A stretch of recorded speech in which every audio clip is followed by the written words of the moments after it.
여러분들이 지금 다니고 있는 회사는 여러분들을 어떻게 바라보고 있을까요? 과연 긍정적일까요? 아니면 부정적일까요? 당연히 사람마다 다르겠죠. 그렇다면 여러분들은 회사의 핵심 인재이자 소중한 자산일까요? 아니면 하루라도 빨리 제거해야 할 비용에 불과할까요? 지금 여러분들은 어떻게 느끼면서 직장 생활을 하고 계세요? 저는 직장인 중 70% 이상이 이에 대해 부정적이고, 지금은 자산일 수도 있지만 시간이 점점 흐르면서 비용이 될 거라고 확신합니다. 물론 누군가는 승진과 인정을 받으면서 자신감도 있고 회사에서 잘 나갈 수도 있지만, 상사나 상황이 바뀌면 충분히 달라지기도 하죠. 인정을 받다가 엉망이 되기도 하고 새로운 사람이 떠오르기도 하고요. 누구나 조직에서 끝까지 인정받는 것도 아니니까요. 사실 대부분의 직장인은 어느 순간 성장을 멈추게 되고 물러남을 준비하게 되죠.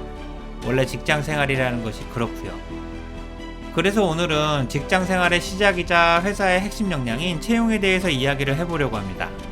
그럼 시작하기에 앞서 구독과 좋아요를 부탁드릴게요. 우선 채용이란 기업이나 조직이 필요한 인재를 선정해서 고용하는 전체적인 과정을 의미하죠.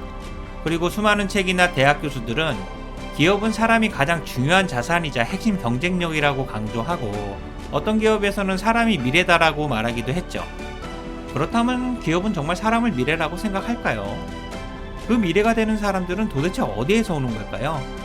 외부에서 충원해야 할까요? 아니면 내부에서 성장시켜야 할까요?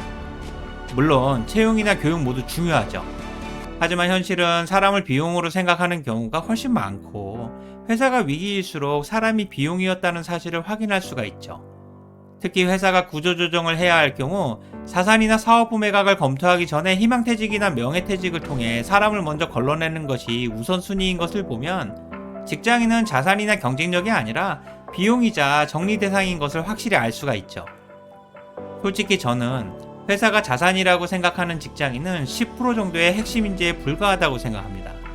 회사가 지향하는 채용은 그 10%의 핵심 인재만을 채용해야 한다는 의미고요. CEO나 대학 교수들은 사람을 미래이자 자산이라고 말하겠지만, 직장인 중에 자신이 회사의 자산이라고 생각하는 사람들은 과연 얼마나 될까요? 리서치나 면담을 하면 자산이라고 말할 수도 있겠지만, 솔직하게 선택할 수만 있다면 결과는 아마 핵심 인재 10%보다 훨씬 적을 거라고 확신하고요. 그만큼 현실과 채용의 의미와는 많은 괴리가 있죠. 하지만 이 인식의 갭을 계속해서 줄여나가야 하는 것이 회사의 숙제고요. 그래서 지금은 인재 전쟁의 시대고 회사는 채용의 시대, 그리고 개인에게는 이직의 시대라고 하는 거죠. 또한 MZ세대 직장인들이 가장 많이 하는 이야기 중에 하나로 월급 받은 만큼만 일하고 싶다라는 말이 있죠. 이 말은 직장인을 비용으로 생각하는 회사에 대한 기대 없음의 확실한 표현이고, 로열티나 애사심 같은 말들은 더 이상 아무런 의미가 없다는 것을 확인할 수 있는 말들이죠. 마치 영화 타짜에서 아기가 고니한테 "아직도 그런 뜨뜨미지근한 것을 믿어?" 라는 말과 비슷하게 들리고요. 어쨌든 MZ세대 직장인들은 회사보다 나의 성공이 훨씬 더 중요하고 개인적이고 이기적인 모습을 오히려 당연하게 생각하는 세대죠. 물론 인간이라면 누구에게나 자연스러운 모습이기도 하고요.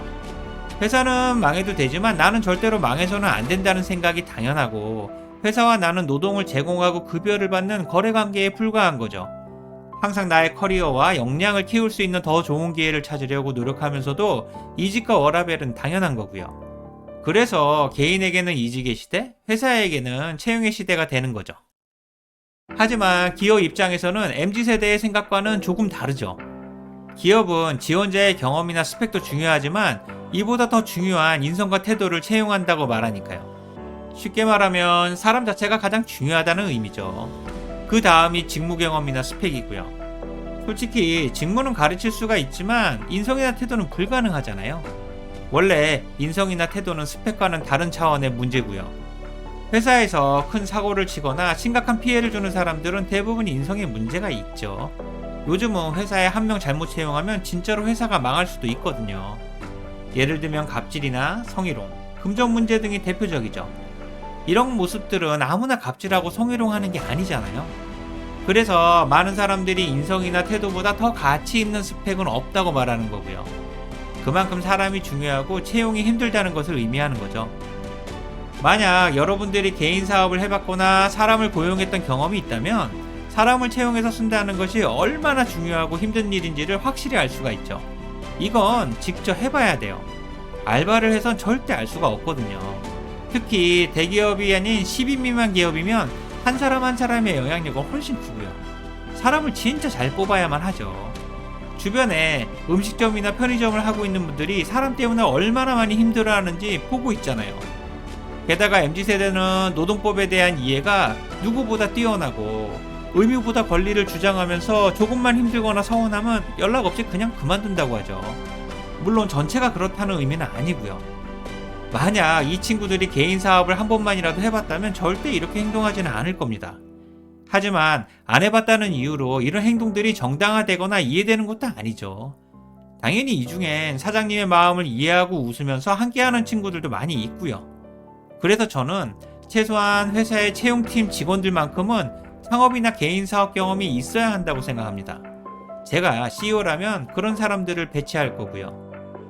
그리고 회사도 직원을 뽑을 땐 오랜 기간 함께 근무할 거라고 기대되는 직원을 채용하고 싶어 하죠. 만약 1년도 근무 안 한다면 애초에 비정규직이나 계약직으로 채용했을 거고요. 사실 채용을 할 때는 회사가 직원을 선택하지만 퇴직을 할 때는 직원들이 선택을 하게 되죠. 그래서 회사와 직원 간의 코드가 잘 맞아야 하는 거고요. 그래야 서로 실망하지 않고 관계가 지속될 수 있거든요. 가능하면 회사는 가족이나 배우자를 선택한다는 마음으로 직원을 채용해야 하죠. 당연히 회사와 미래를 함께하고 싶다는 직원을 채용해야 하고요. 그래서 회사는 채용 과정에 모든 역량을 집중해야만 하는 거죠.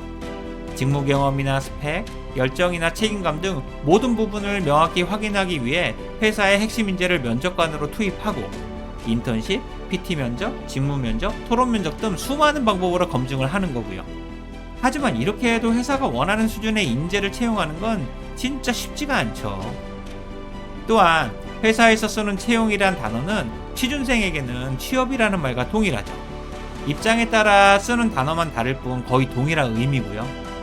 그리고 채용이란 결혼정보 업체를 통해 배우자를 선택하는 과정과 비슷하죠.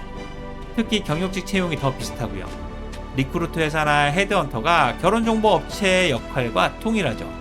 여러분들이 취업을 하려면 개인 경력과 정보를 헤드헌터 회사에 제공해야 하잖아요. 그래야 나에게 맞고 내가 원하는 연봉 수준의 회사를 소개시켜 줄 수 있으니까요. 반대로 회사도 마찬가지죠. 회사가 원하는 수준의 스펙과 직무 경험, 연봉과 태도 등이 있으니까요. 우리가 육각형 배우자를 원하듯이 회사도 당연히 육각형 지원자를 원하죠. 우리가 원하는 육각형 배우자가 대기업이나 공기업이라면 회사가 원하는 육각형 지원자는 고스펙 지원자들이고요.